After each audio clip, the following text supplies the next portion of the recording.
안녕하세요. 영주 FM 방송 리포터 정동림입니다. 영주가 좋아 문화유산 활용진흥회 편에 출연해 많은 분들의 응원을 받았는데요. 이를 계기로 영주 FM 방송 MC 겸 리포터로 참여하게 되었습니다. 부족하지만 시청자 여러분들의 많은 관심과 성원 부탁드립니다. 리포터로서 처음 진행을 맡은 오늘 제가 찾아온 이곳은 아주 뜻깊은 곳인데요. 영주시 분기읍 3범리에 위치한 대한강북단 기념공원입니다. 일제강점기 나라의 주권을 잃었던 그 시절 일제에 맞서 싸운 많은 애국 선열이 계셨습니다. 그 중에서도 바로 이곳 분기에서 결성된 대한강북단은 최초의 항일 무장 독립운동 단체로 알려져 있는데요. 영주 FM은 6월 호국 보훈의 달을 맞아 애국 선열의 발자취를 돌아보고 그분들의 희생을 기억하고자 2회 연속 특집으로 편성했습니다. 영주가 좋아 99회 영주시 제한군인의 편에 이어 100회 특집으로 무장항일 투쟁의 서막을 열었던 비밀 결사 조직 대한강북단에 대해 알아보도록 하겠습니다. 그럼 지금부터 대한강북단의 이야기 함께 들어보실까요?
안녕하세요.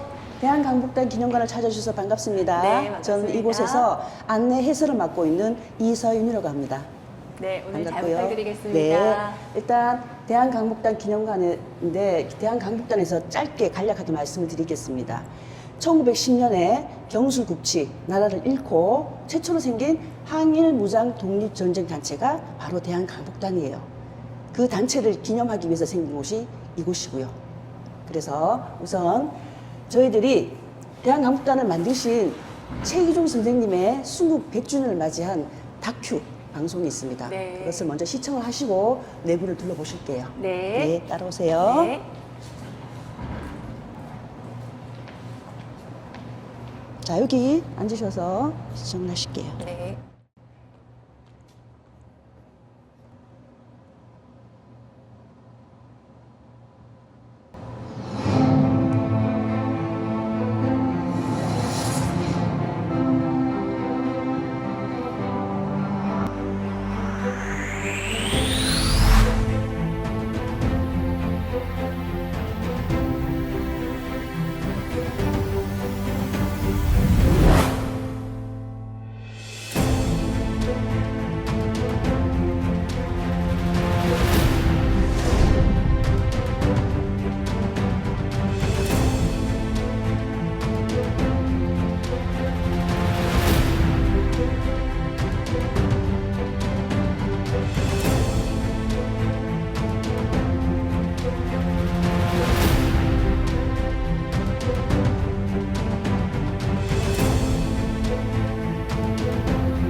경상북도 영주시 풍기읍 소백로에는 대한광복단 기념공원이 있다.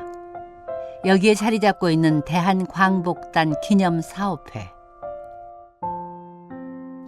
대한광복단은 국내 최초 무장투쟁 독립운동단체로 1913년 정월에 탄생했다. 초대 단장인 최기중을 중심으로 구한말 의병장군, 팔도 동지들이 함께 혁명기관을 창설한다. 대한광복단은 투쟁 상황에 따라 군사 조직력을 갖춰 1915년 광복회, 1916년 다시 대한광복단, 1918년 지도부가 체포된 뒤 남은 단원들에 의해 광복단 결사대, 암살단 등으로 조직을 바꿔가며 약 10년 동안 국내에서 활동한다. 이후 남아있는 단원들은 만주, 상하이 등으로 옮겨갔고 의열단, 만주 일본군과의 전투, 광복군 창설 등에 큰 영향을 주었다. 안녕하십니까. 여기는 대한광복단 기념공원입니다. 여기 오른쪽으로는 대한광복단 추모탑이 있습니다. 그리고 우리가 이제 보려는 부분은 저쪽인데요. 저기는 대한광복단 기념비와 약사비, 최기중 선생 일대기를 적은 비석이 있습니다.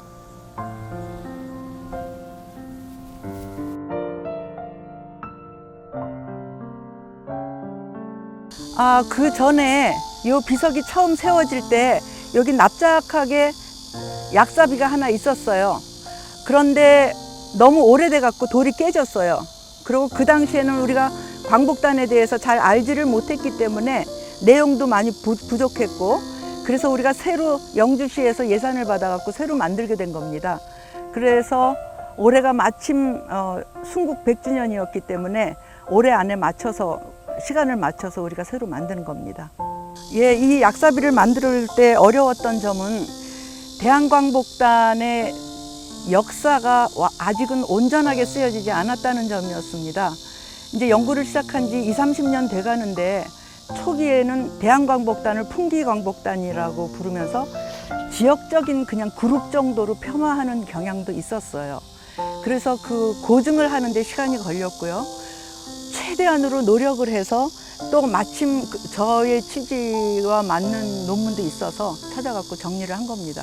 저희들이 이 비석을 만들 때요, 우리 이사회에서 여러 번 토론을 했는데 어느 비석을 봐도 세로로 한자로 사람들이 읽어도 뭔지도 모르고 지나가게 되는 경우가 참 많았던 것 같아요. 그래서 초등학교 1학년생이라도 와서 본다면 읽을 수 있게 하자, 그게 취지였습니다. 그래서 일단 읽기 편하게 가로로 하고, 그래서 원래는 더 높이 세울 거였는데 읽을 수 있게 높이를 조금 낮췄습니다. 중간중간 포인트가 되는 부분을 까만 점으로 표시를 했고요. 한자를 쓰면 그 옆에다 한글로 토를 달았습니다. 그렇게 해놨더니 초등학생이 좋아하기 전에 어른들이 좋아하더라고요. 그래서 일단 그 점은 성공한 것 같아요. 대한광복단 약사비의 뒤쪽에는 1913년부터 초대 단장을 맡으셨던 소몽 최기중 선생의 일대기를 적었습니다. 이 일대기에는 어려서부터 썼던 시, 감옥에서 죽음을 맞이해서 사형 직전에 썼던 시, 그 다음에 이 같이 살던 마을의 동네 사람들이 의연금을 모아주니까 거기에 대해서 감사를 드리면서, 그러면서 동지들의 소식을 궁금해하는 내용의 시, 이렇게 세 가지를 소개하기도 했습니다. 1960년대 초 최기중의 생가에서 처음 탄환을 발견한 김건호 씨. 집에 최기중 선생님 사시던 집이 사방일에 돌담을 많이 쌌어요. 사방을 중간중간을 나가서 이래서 그게 어설퍼서 그걸 전부 다 실어내다가 유독히 여자가 사용하고 있는 변소 담이 너무 두꺼워서 그 담을 처치하기 위해서 뜯어내다 보니까 단지가 하나 나왔어요.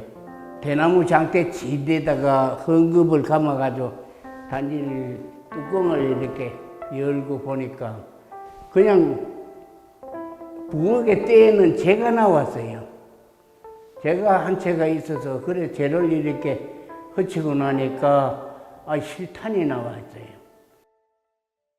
1894년 동학농민 전쟁이 일어나자 일본은 거류민 보호라는 구실로 군대를 파병한다. 그리고 농민군은 일본군에 의해 무참히 짓밟힌다. 우리 땅에서 일어난 청일전쟁에서 승리한 일본은 수탈을 본격화하였으며 채기중의 고향 상주 함창에서도 병참 기지가 설치되고 일본 헌병대가 주둔한다.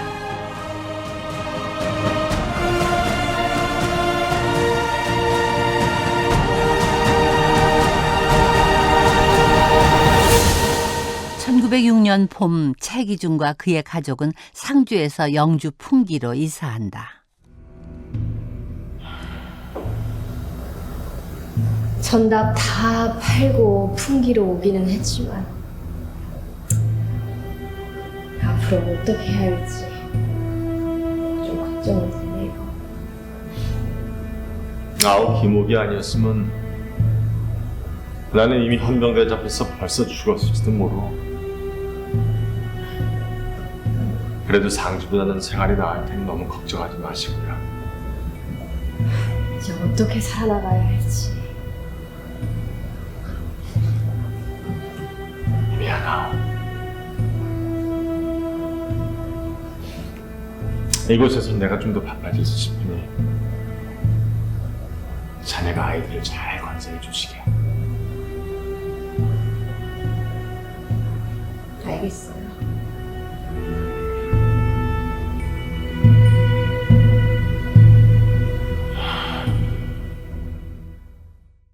결국 1910년 8월 29일 일본에게 나라를 빼앗기고 일본의 무단 통치는 더욱 악랄해지는데 애국지사들은 못 견디고 만주 산회로 이주해 간다. 이제 대한강목단을 창설했으니 무장과 훈련에 박차를 가해 일본군 선멸을 준비하겠습니다. 우리 다 같이 힘을 합쳐서 일본군에 더 강력히 대응하는 게 중요하겠습니다. 예.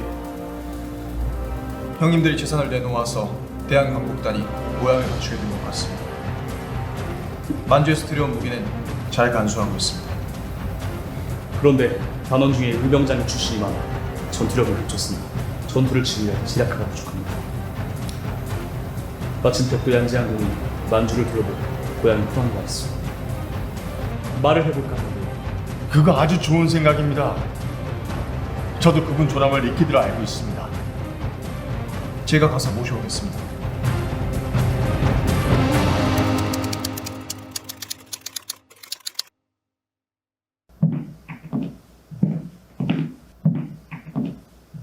혹시 양지한 선생님 되십니까? 그렇습니다. 혹시 최기중 단장님께서 계신 대한광복단은? 예, 그렇습니다. 최기중 선생께서는 의기충천한 문사라 들었어. 맞습니다. 단장님이 기다리고 계십니다. 어서 저를 따라오시죠.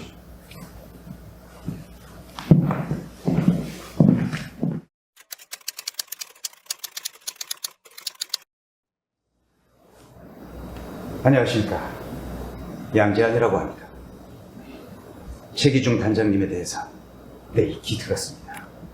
반갑습니다.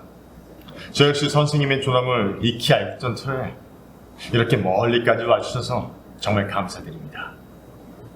앞으로도 우리 광목단을 위해서 정말 큰 도움을 주실 거라 믿습니다. 좋습니다. 모두 함께 조국을 구해봅시다. 지난번에 상해에서 구한 물건들은 지금 볼 수 있습니까? 예.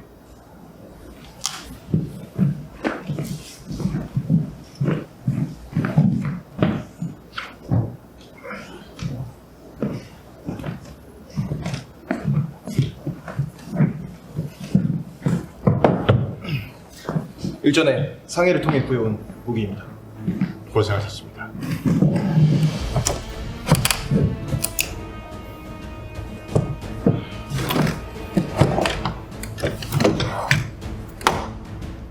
이제 시급한 건 군자금입니다.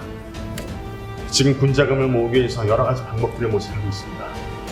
일단은 영주시의 대동항해라는 공물상을 마련해서 우리 거점으로 하려고 할 생각입니다.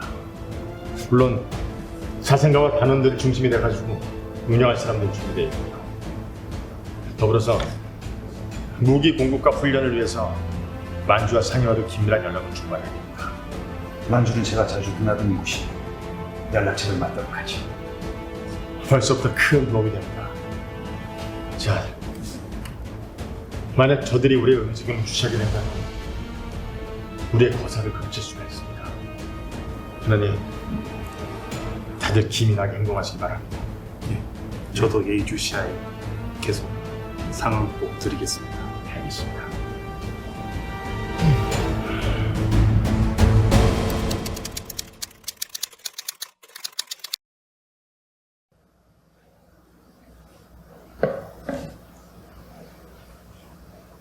만주에서 가르침을 받으려고 양재한 선생님을 찾아뵀습니다.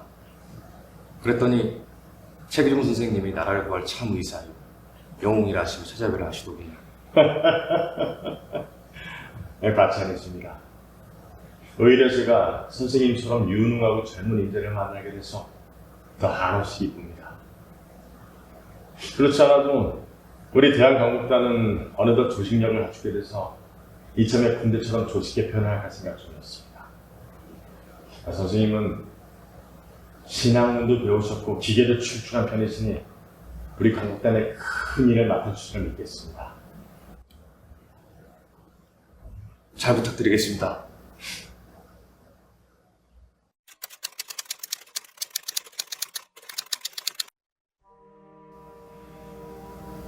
우리 대구 회원들이 친일 몰입의 경상북도 관찰사 장승원을 처단하려다 2번이나 실패했습니다. 아무래도 형님과 모험용사들의 도움이 필요할 것 같습니다. 장승원은 내 늘 주시하고 있었습니다. 형님께서 나서주시면 분명히 성공할 것입니다. 서두르지 말고 철저하게 준비해야 됩니다. 게다가 장승원은 우리 총수령한 동지의 스승을 죽음으로 몰고 간 몰입입니다. 자칫 개인적 원한에 의한 살인으로 비춰지면 우리 일까지 그칠 수 있습니다. 이번 일은 온 백성에게 알려야 되겠습니다. 그 경고문은 내가 쓰겠어요. 부탁드리겠습니다.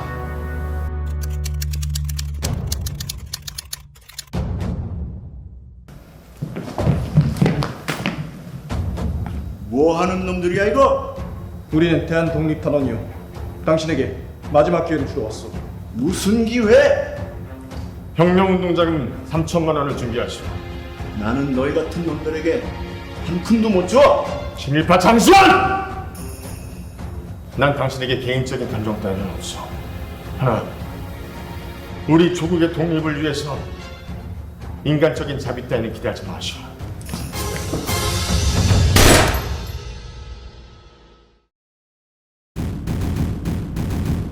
나라를 광복하려 함은 하늘과 사람의 뜻이니 큰 죄를 꾸짖어 우리 동포에게 경계하노라. 경계하는 이 광복회원.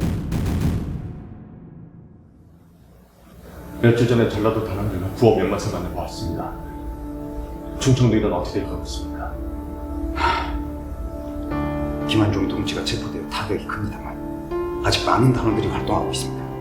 저는 좀 더 주변 상황을 살펴본 뒤에 단원들에게 전달하도록 하겠습니다. 혹시 내가 체포되더라도 다들 동의하지 마시라고 전해주십시오. 우리 서로 각자 맡은 임무를 다합시다. 그리고 우리 다시 만납시다. 알겠습니다. 조심하십시오.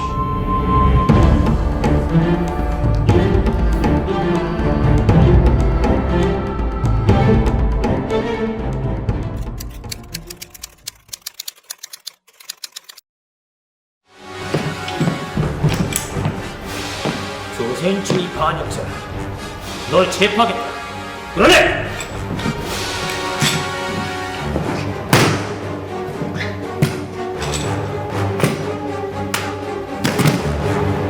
차기중은 1918년 7월 14일 목포의 한 여관에서 일본 순사에게 체포된다.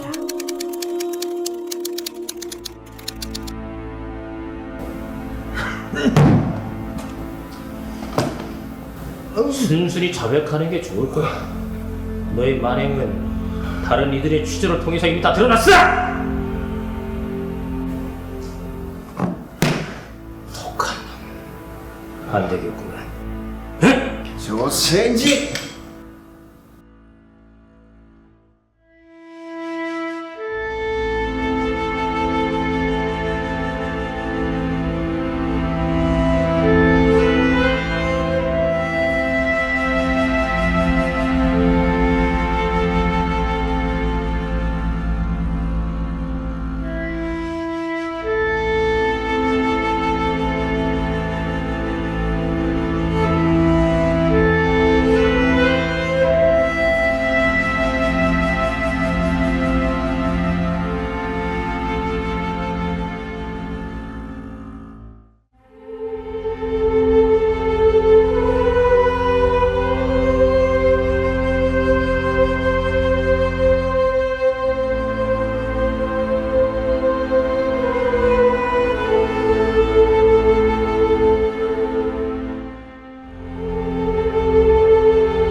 이웃의 은혜가 옥중에 미쳤지만 보답할 길이 없는 처지. 마땅히 천하에 잊지 못할 사람들이 어떻게 하면 동지들의 소식을 얻을 수 있을까? 사람들이 나라 안팎에서 죽어서도록 할 텐데. 소몽 최기중은 1919년 2월 28일 공주지방법원에서 사형이 판결되고 1920년 3월 1일 사형이 확정된다. 그리고 1921년 음력 7월 9일 서대문 감옥에서 형장에 이슬이 된다.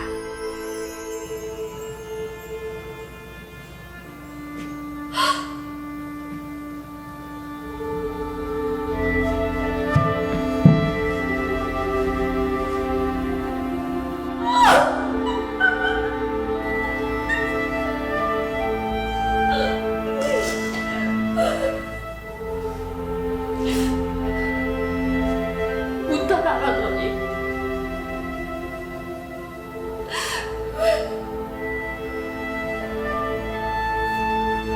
왜 이래 돌아오셨어?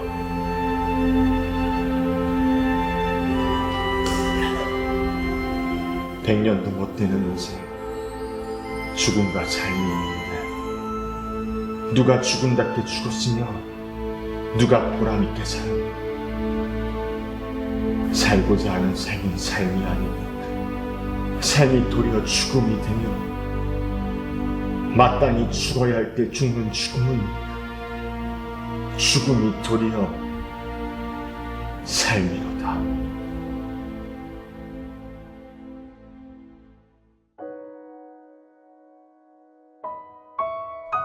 2021년 8월 15일 대한광복단 최기중 선생의 순국 100주년. 자주 독립을 위해 대한광복단에서 활동한 소몽 최기중. 그가 세상에 남긴 흔적은 얼마나 될까? 형장에 이슬이 된 조부의 흔적을 찾아 손자 최한기 씨가 서대문 형무소를 찾았다. 최기중 할아버지는 독립을 운동을 해가지고 목숨을 바친 분이라고 개인적으로는 생각합니다.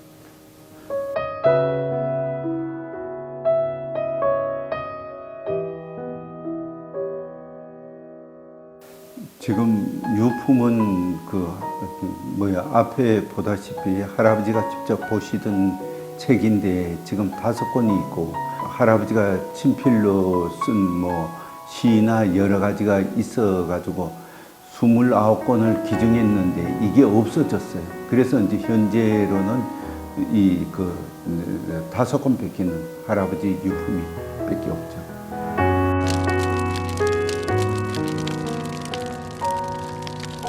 그는 1918년 7월 14일 전라도 목포에서 군자금 모집 활동을 하다 체포됐고 1921년 음력 7월 9일 서대문 감옥에서 사형됐다.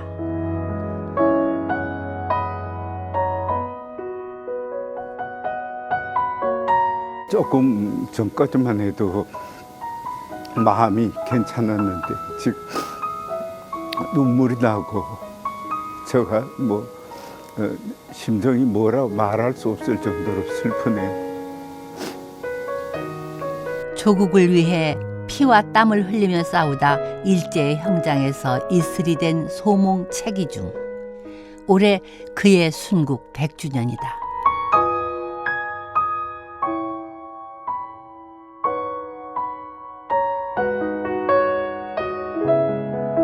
최기중 할아버지 100주년 순국 기념을 계기로 해서 이런 뜻 있는 행사를 갖기 허락해 주신 데 감사합니다. 더 최기중 할아버지가 여러 사람들한테 알려지기를 바랍니다. 민국을 지향하며 무장투쟁을 통한 대일 독립전쟁을 준비하고 또 이행하는 비밀결사혁명기관이 처음으로 광복이라는 가치를 내걸고 탄생한 것이다.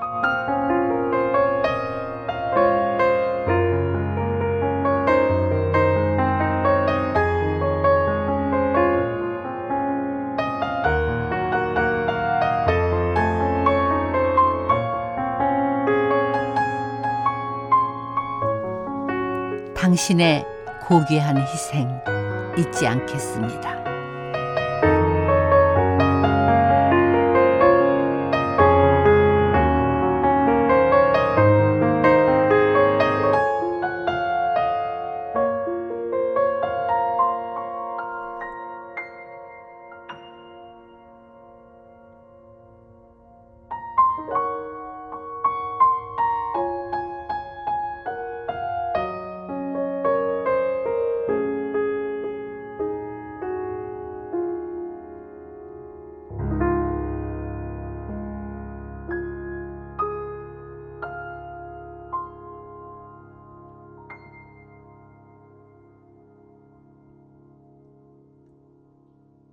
영상 잘 보셨죠? 네. 이제 저를 따라서 전시관 내부를 돌면서 설명을 드리겠습니다. 네. 자, 1전시관에 오면 여기 보시면 사람 얼굴이 있습니다. 네네. 저희들은 이거를 밟고 지나갈 거예요. 아, 네. 예, 누구의 얼굴인지 한번 보시면서 네네. 가실게요. 이토 히로부미, 예. 이근택,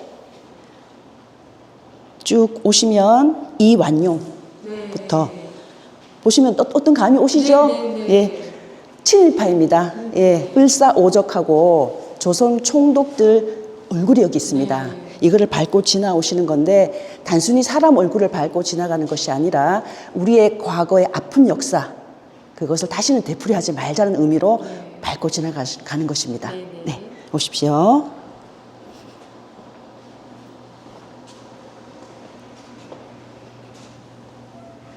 (1905년에) 을사늑약으로 인해서 저희들 나라의 외교권을 완전히 박탈당하게 됩니다. 그리고 나서 1910년 일본인들을 하는 합방, 하지만 우리는 경술련의 국가의 수치스러운 일이다.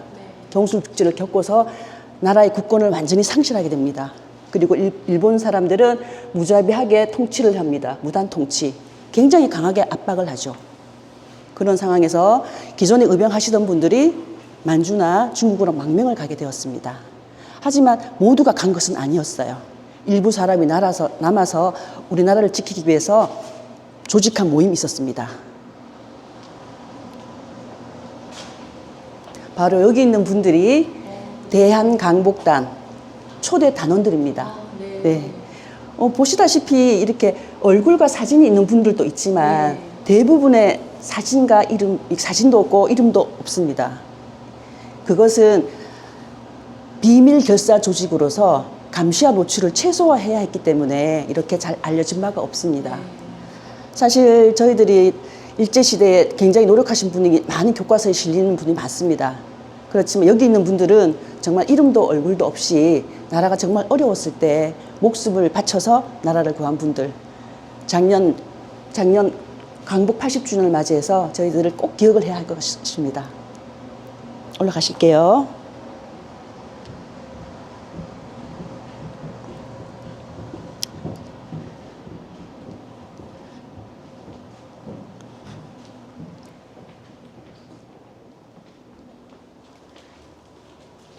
여기 있는 이분이 대한강복단의 초대 단장, 처음 만든 소몽 최기중 선생님입니다. 이분한테 소박한 꿈은 빼앗긴 나라를 되찾아오는 것이었는데 그러기 위해서는 자기의 목숨까지 내놓아야 했었다. 고향은 상주 함창입니다. 40대 초반에 가족을 데리고 요 분기에 도착해서 이제 독립전쟁을 준비를 하죠. 근데 하필 분기일까? 분기는 소백산이라는 커다란 산이 있습니다. 은신하기가 좋았고 지금하고 달리 그 당시에는 사람들의 왕래가 잦았다고 합니다. 모이기가 쉬운 곳이었죠. 그래서 분기를 선택했다고 합니다. 그리고 전시관을 저희들이 이제 꾸미는 데 있어서 이분의 자료가 너무 남아있지 않았어요. 이분은 사진도 아니고 이것은 초상화도 아니고 몽타주입니다. 이 사람을 본 사람이 증언을 들어서 만든 몽타주입니다.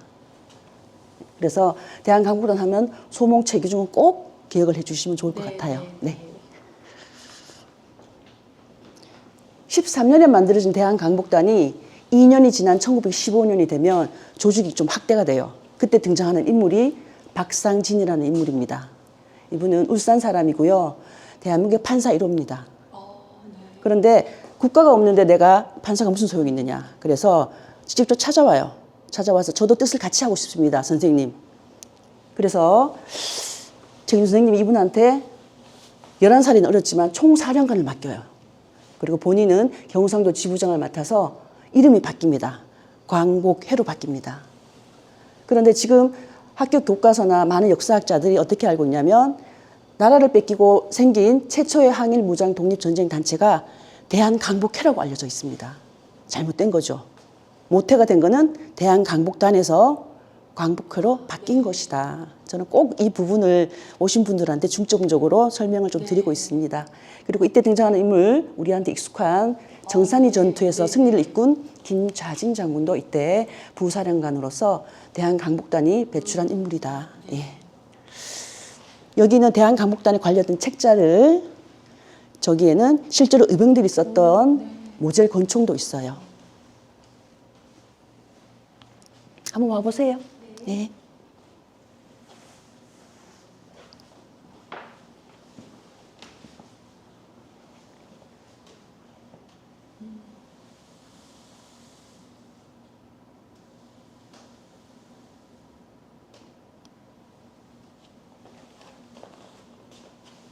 대한강복단의 활동 지도를 한번 보실게요.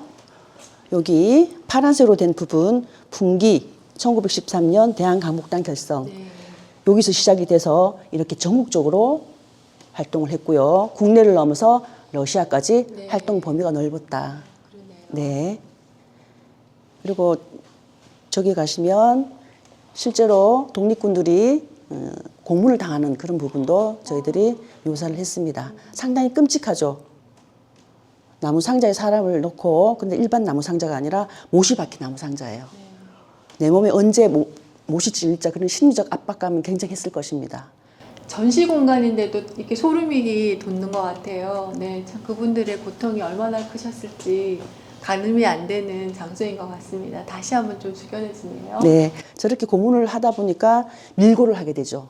그래서 밀고를 해서 조직이 발각되면 흩어졌다가 다시 모여서 다시 활동하고 그렇게 반복을 해서 한 10년 동안 유지를 하게 됩니다.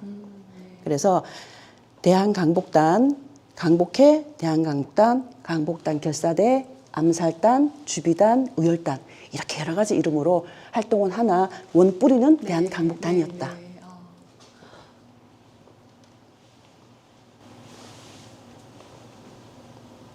분기에 이렇게 뜻깊은 정말 항일 독립 투쟁의 이게 시작점이 된 곳이라는 게 다시 한번 지역 주민으로서 정말 뿌듯함이 느껴지고 그분들의 희생이 다시 한번 숙연해지는 귀한 공간인 것 같습니다.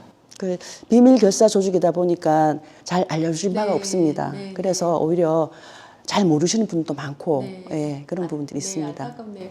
지금이라도 좀 그분들의 신원이 밝혀져서 유공자로 좀 추대가 되고 그에 상응하는 그런 좀 일들이 좀 이렇게 진행이 되면 너무나 좋을 것 같은데 그 비밀 결사 조직이라는 특성 때문에 참 어려움이 있을 것 같아서 좀 안타깝네요.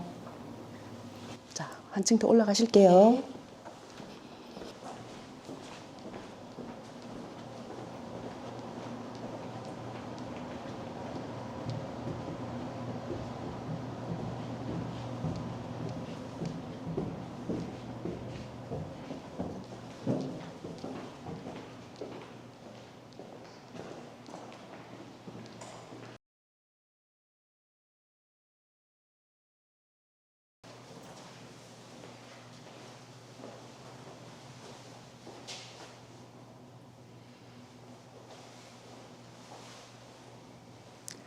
대한강복단은 처음부터 독립운동을 선포한 게 아니라 독립전쟁을 선포했어요.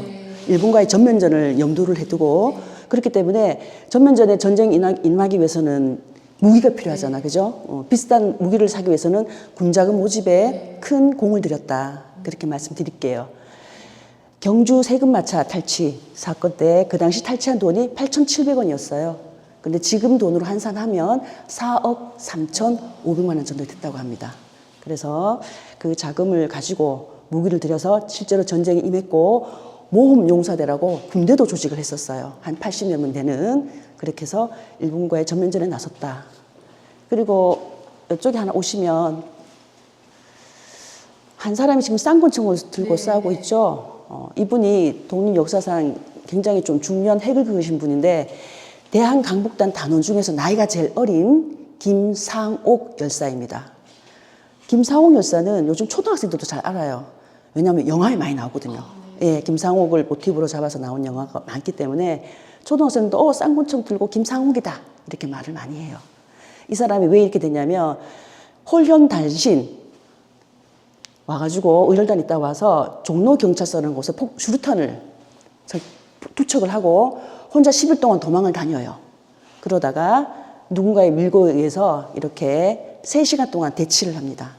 그러는 동안 몸에는 10발의 총이 박히고 그러다가 끝내는 마지막 한갈로 대한독립 만세를 외치고 자결을 하게 되는 그런 인물입니다. 이때 이분이 돌아가셨을 때가 1923년 대한강복단이 제일 처음 만들어진 게 1913년 딱 10년이죠. 그죠? 이 10년의 역사가 대한민국의 독립전쟁을 이끌었다. 교두보적인 역할을 했다. 저희들은 그렇게 의의를 두고 있습니다. 이분의 실제 모습을 한번 보시죠. 사진입니다. 김상옥. 근데 손을 보면 어때요? 열중시호를 하고 있죠. 그래서 사진 찍는 분이 물어봤어요. 손을 왜 이렇게 뒤로 하고 있습니까? 나라를 잃었는데 내가 할 수 있는 게 아무것도 없다. 손이 부끄러워서 손을 앞으로 내밀지를 못하겠다. 그런 일화가 전해 내려오고 있습니다.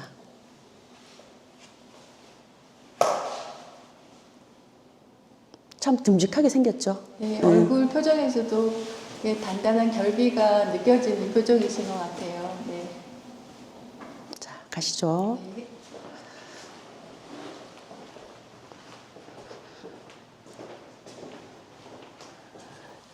최희준 선생님이 살았던 풍기 지역은 여기서 조금만 가면은 동부살이라고 구름바 마을이라고 있어요. 네. 거기에 살았던 집이 있는데 여기 평면도를 보시면 여기는 다 무너지고 빨간 동그라미 친 데 있잖아, 그죠? 네. 바로 여기서 이웃집 사는 사람이 뭔가를 발견을 했어요. 네. 커다란 항아리를 발견했다고 합니다.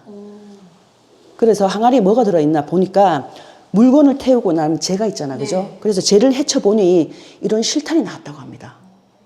그래서 분기파출소에서 신고를 해서 파출소에서 수거를 해갔는데 지금까지 행방이 묘연합니다. 지금으로서는 있을 수 없는 일인데 그때 연도가 1965년도였어요. 6.25 사변을 겪은 직후라 그래서 심심치 않게 실탄이 나왔다고 해요. 그래서 이제 파출소에 그분들도 여기가 최규중 집인지 최규중이 누군지 아무것도 모르는 상태에서 그냥 별치 않는 그런 실탄이라고 생각했던 모양이에요. 어떤 분은 뭐 불에 태웠다는 분도 있고 뭐 이런데 굉장히 안타까운 사실입니다. 네. 이게 지금 발견되면 대한강복단에 대해서 역사적으로 재조명할 수 있는 계기가 됐을 텐데 저희들로서도 굉장히 안타깝게 생각하고 있습니다. 이 총알이 들어가는 총이 바로 이 굉장히 길죠. 러시아산 R15 총입니다. 그래서 대한강복단 단원들은 이 총을 가지고도 싸웠을 것이다. 저희들이 저렇게 생각을 하고 있고요. 그리고 용주 시내 분수대 근처에 가면 여기 보시면 한의원 자리가 있어요.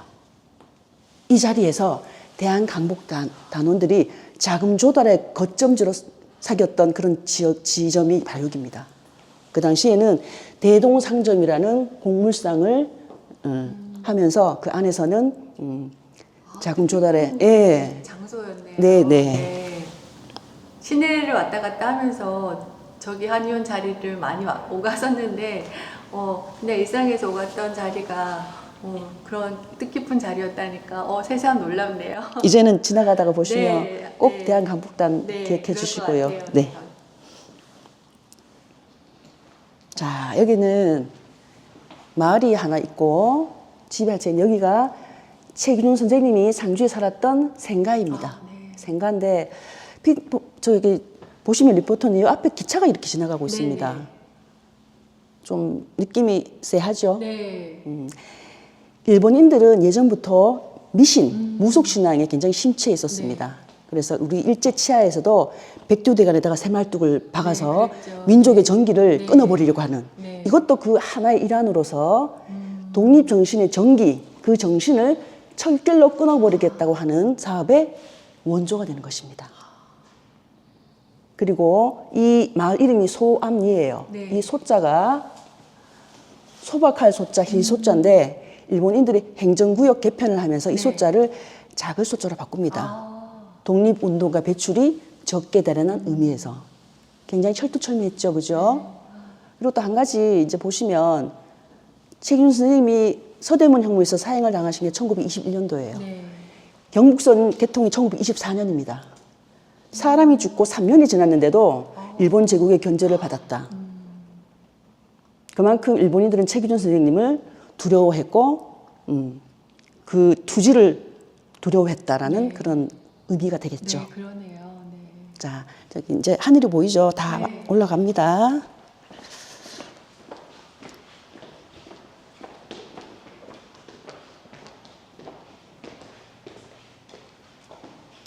(13년에) 만들어진 대한강복단이 14년, 15년, 16년, 17년까지 활발한 활동을 합니다. 그런데 1918년도에 병고가 셉니다. 충청도 한 단원이 고문에 못 이겨서 발설을 하게 됩니다. 그래서 주요 인물들이 다 잡혀 들어가서 대한강복단은 사실상 와해 지경에 이르게 됩니다. 이것이 바로 재판 기록문입니다. 최기중, 박상진을 사형에 처한다. 그리고 이쪽에 오세요. 요거는 사형 집행 기록문. 제가 읽어드릴게요. 사형 집행. 소몽 최기중 살인, 주거 침입, 방하, 공갈, 보안법 위반, 총포 하향 위반으로 사형에 처했다. 조선 총독부 간보에 1921년자에 실리게 됩니다. 자, 이쪽으로 오시죠. 저렇게 와해 지경에 이르렀던 대한강복단이 다시 뭉치는 계기가 생겨요. 1920년도에 미국에서 국회의원들이 방한을 한다고 합니다. 그래서 우리 다시 뭉쳐서 우리의 자주 독립 의지를 알리자라고 다시 뭉쳤는데 바로 암살단입니다. 그 암살단 중심에는 누가 있어요? 네, 김상옥 선생님이 있습니다. 예, 있었는데 불과 몇 시간을 안 남겨두고 이게 발각이 됩니다. 그래서 작전 실패가 돼요. 만약 이때 작전이 성공했다면 3.1운동 버금가는 어떤 그런 파급 효과가 있었을 텐데 굉장히 안타깝고요. 암살단 검거. 그런데 수모자 김상옥은 달아나고 혼자 달아나서 만주 의월달에 활동을 하다가 23년에 와서 종로경찰서에 폭탄 투척하고 도망 다니다가 자결하고 이렇게 스토리가 이어지는 것입니다. 자, 이제 올라가실게요.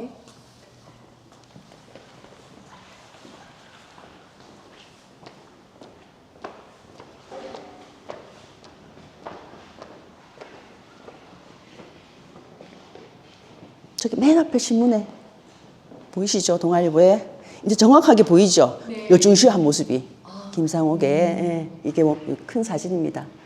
이거는 김상옥 선생님이 생가고요. 이거는 종로경찰서의 모습입니다. 종로경찰서가 왜 의미가 있냐면 이곳에서 수많은 독립의사가 고문을 당하고 목숨을 잃었습니다. 상징적인 곳입니다. 대한강복단원들은 일본인하고의 어떤 그런 대치도 있었지만 친일보를 직접 처단합니다. 친일보라는 것은 어느 나라 사람이죠? 우리나라 그렇죠. 예, 우리나라 사람입니다. 예. 경상관찰사 장승원입니다. 찾아가서 군자금을 좀 내놓으라. 못 내놓겠다. 아니 너가 이렇게 잘 먹고 잘 사는 거는 우리나라 사람 목숨값인데 못 내놓겠다면 처단하겠다. 그리고 이런 메시지를 남겨놨다고 합니다. 나라를 강복하려 함은 하늘과 사람의 뜻이니 큰 죄를 꾸짖어 우리 동포에게 경계하노라. 경계하느니 강복해. 이걸 탁 붙이고 나온 거예요. 이때가 1917년도였어요. 일본인들이 난리가 났죠. 군인들이. 그래서 여러 명을 잡다 보니까 아까 1918년도에 그 밀고가 있었다 그랬잖아, 그죠? 얼마나 적극적이에요. 대범하고. 이렇게 대범하게 했다. 이제 제가 좀 포토존을 소개 좀 해드리겠습니다. 네. 예.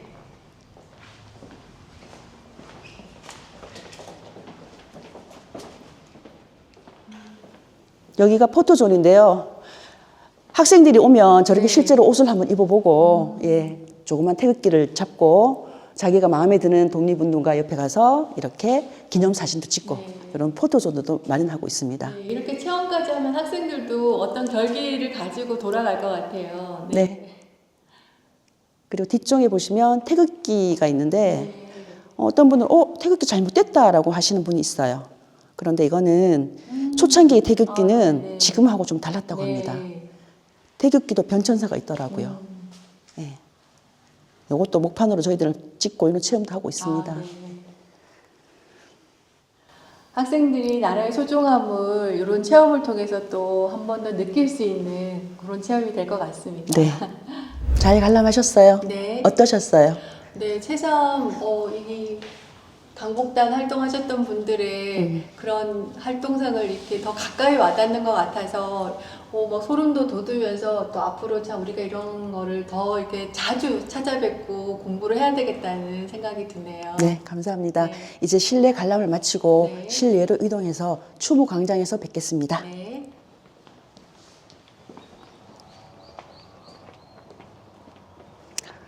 굉장히 아늑하죠. 네. 잔디밭도 조성이 잘 돼 있고 사실 이 건물보다 먼저 지은 곳이 조성동구시 이곳이에요.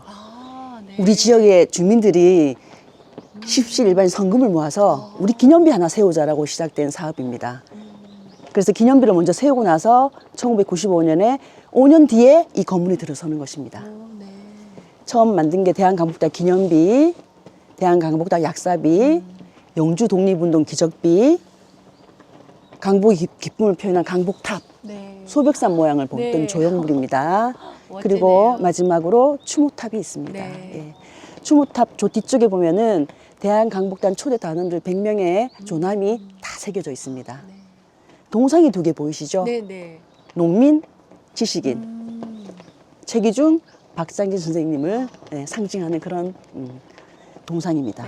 그래서 학생들이 오면 관람을 다 마치고 저기서 단체 사진 찍고 묵념하고 이렇게 저희들이 마무리하고 있습니다.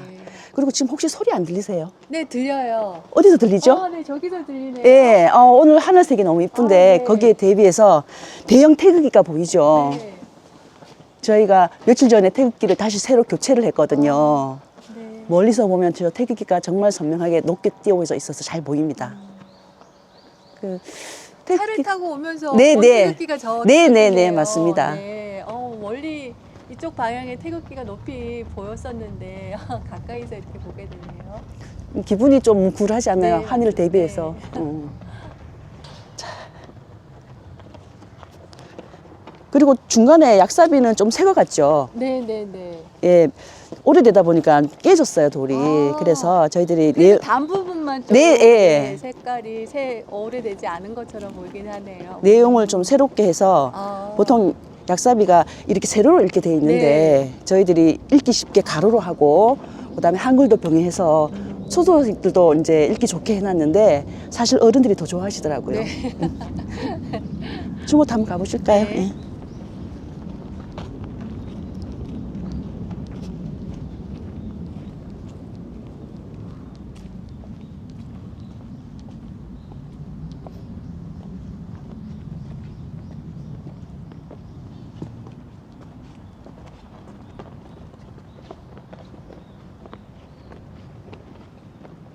추모탑에 오면 늘 마음이 뭉클해지는 것 같습니다. 숙연해지고.